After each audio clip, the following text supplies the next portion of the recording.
કેમ છો મજામાં રેમાमा रोहतक सोनीपत रोड पर बलियाना मोड़ स्थित शराब के ठेके पर हुए तिहरे हत्याकांड में शामिल 3 शूटरों को पुलिस ने गिरफ्तार कर लिया है।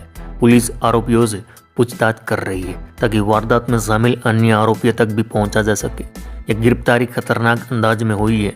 इसी के साथ अब इस ट्रिपल मर्डर केस में कई राज भी सामने आएंगे।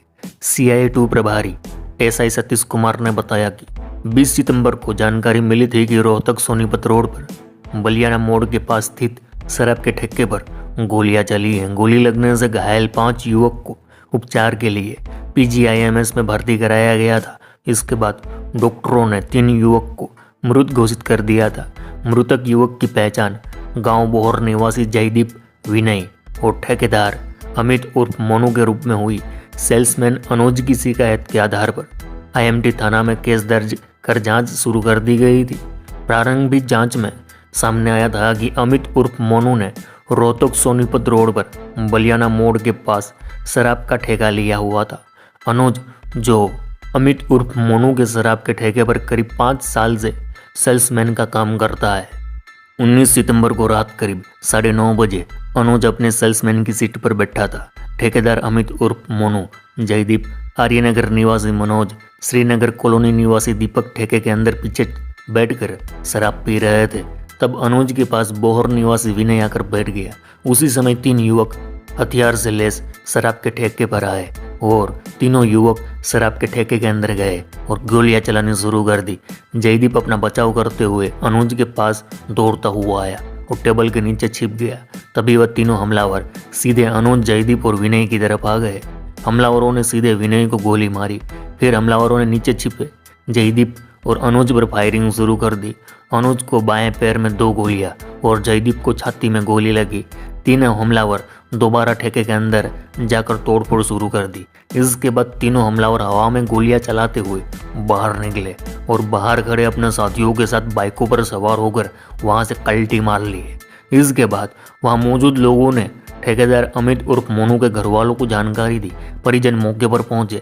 सभी घायलों को गाड़ी में बिठाकर PGIMS अस्पताल ले गए, जहां डॉक्टरों ने अमित उर्फ मोनू, जयदीप और विनय को मृत घोषित कर दिया। अब इस ट्रिपल मर्डर और गैंगवॉर के इतने दिन बीत जाने के बाद इस जघन्य वारदात को अंजाम देने वालों में से 3 शूटर्स गिरफ्तार हो चुके हैं। CI2 प्रभारी सतीश के नेतृत्व में छापेमारी करते हुए रोहतक के गांव जसिया, हाल एकता कॉलोनी निवासी सोनू, सलारा मोहल्ला निवासी कशिश और डेरी मोहल्ला निवासी कपिल उर्फ शूटर को गिरफ्तार किया गया है। आरोपी मोनू को अदालत में पेश करके 5 दिन के पुलिस रिमांड पर, आरोपी कशिश और कपिल को 4-4 दिन के पुलिस रिमांड पर हासिल किया गया। पुलिस को यह भी जानकारी मिली कि इस ट्रिपल मर्डर में एक शूटर उत्तर प्रदेश के बागपत का भी था। उसकी गिरफ्तारी के लिए CIA की टीम उत्तर प्रदेश के बागपत और गाजियाबाद में दबिश दे रही है। वहीं पकड़े गए तीनों आरोपियों की निशानदेही पर हत्याकांड में प्रयोग की गई कार को भी बरामद कर लिया गया है। वहीं हथियारों की बरामदगी भी रात तक करने का पुलिस दावा कर रही है। हालांकि इस हत्याकांड की साजिश रचने वाला गैंगस्टर राहुल बाबा अभी भी पुलिस की पकड़ से बाहर है और पुलिस उसे पकड़ने छापा मार रही है। पुलिस को जानकारी मिली थी कि राहुल बाबा भी उत्तर प्रदेश के बागपत में कहीं छिपा हुआ है। पुलिस लगातार उसे पकड़ने के प्रयास कर रही है। वहीं पकड़े गए तीनों शूटर सोनू, कशिश और कपिल ने पुलिस को बताया कि बागपत का भी एक युवक उनके साथ शामिल था। उसने इस वारदात को अंजाम देने के बाद ठहरने समेत अन्य व्यवस्थाएं की थी। पहले दिन ही पुलिस ने राहुल बाबा समेत अन्य कई बदमाशों की जानकारी पुलिस ने जुटा ली है। पुलिस सूत्रों का दावा है कि एक कार और एक बाइक भी बदमाशों की निशानदेही पर बरामद कर ली है, जबकि वारदात में इस्तेमाल किए गए हथियार जहां पर छिपा रखे हैं वहां से उनको बरामद करने के लिए प्रयास किए जा रहे हैं। अभी तक की पूछताछ में पुलिस को इस ट्रिपल मर्डर के पीछे की वजह कोई प्रॉपर्टी या अन्य कारण नहीं मिला, बल्कि ये मूंछों की लड़ाई का मामला सामने आया है। यानी कि अपमान का बदला वर्चस्व दबदबा दिखाने के लिए यह सब किया गया। वजह यह कि राहुल बाबा पर सुनारिया जेल में प्लोटरा गैंग ने जानलेवा हमला किया था, जिसका बदला लेने के लिए ट्रिपल मर्डर को अंजाम दिया गया। ऐसे राहुल बाबा और गैंगस्टर सुमित प्लोटरा की दुश्मनी कब कैसे शुरू हुई, इस पर हम पहले भी बात कर चुके हैं। जिन लोगों को नहीं पता तो ये हमारा पुराना वीडियो देख लीजिए। तो सुनो मामा, गैंगस्टर राहुल बाबा और सुमित प्लोटरा के बीच वर्ष 2023 में पहली बार 29 दिसंबर को सुनारिया जेल में गैंग वॉर हुई थी। अब 3 लोगों की हत्या के बाद फिर से वहीं खूनी खेल शुरू हो गया है। इस ट्रिपल मर्डर से पहले राहुल उर्फ बाबा पुलिस के लिए सिरदर्द तब बन गया जब एक जिम मालिक की हत्या में उसका नाम आया। आरोप लगा हत्या को अंजाम देने के लिए हथियार राहुल बाबा ने मुहैया कराए थे। पुलिस ने उसकी गिरफ्तारी के लिए प्रयास किए लेकिन वह हत्या नहीं चढ़ा। तब पुलिस ने उस पर 5,000 रुपये का इनाम घोषित किया। इसके बाद उसे गिरफ्तार कर लिया गया। इसके बाद उसे सुनारिया जेल भेज दिया गया। कुछ समय सुनारिया जेल रखने के बाद तिहाड़ जेल भेज दिया गया।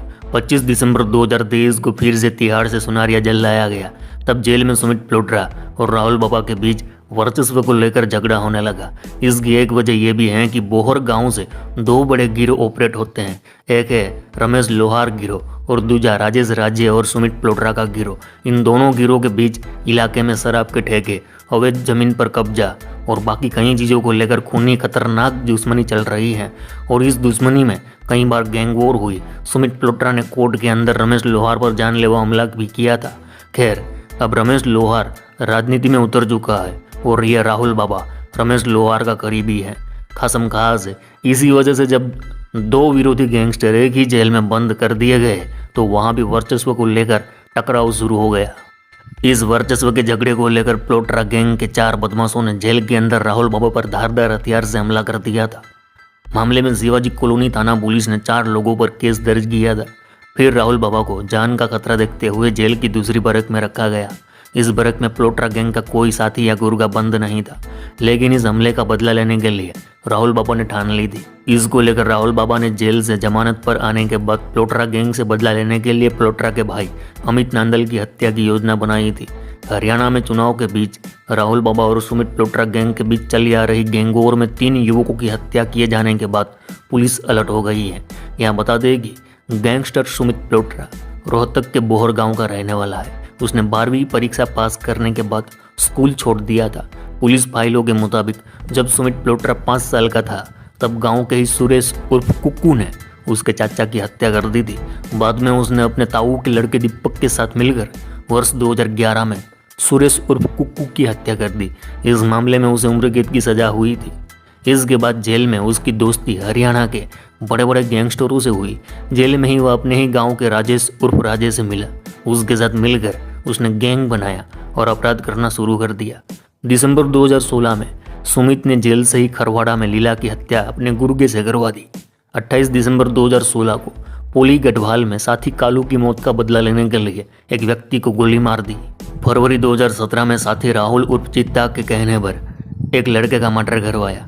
मार्च 2017 में बोहर निवासी पूर्व गैंगस्टर और पॉलिटिशियन रमेश लोहार को मारने की नीयत से अदालत के बाहर गोलियां चलवाई। इसमें रमेश लोहार बच गया और उसका एक साथी मारा गया। 30 अप्रैल 2017 को सोनू दरियापुर के साथ मिलकर दिल्ली में मोनू दरियापुर की हत्या कर दी। इस केस में प्लोट्रा को उम्र कैद की सजा हुई है। तो ये थी प्लोट्रा की कहानी। अब बताया जा रहा है कि प्लोट्रा के भाई को मारने में राहुल बाबा की मदद लॉरेंस बिश्नोई और काला जठेरी ने की है। हालांकि अभी तक ये बातें साबित नहीं हो पाई, ये सिर्फ आरोप है। लेकिन इन अफवाहों के साथ ये भी कयास लगाए जा रहे हैं कि अब सुमित प्लोट्रा अपने भाई की मौत का बदला लेने कुछ बड़ा जरूर करेगा। अब आगे क्या होगा ये तो आने वाला वक्त ही बताएगा। चलो इस गुज्जू भाई का राम राम, मिलते हैं फिर।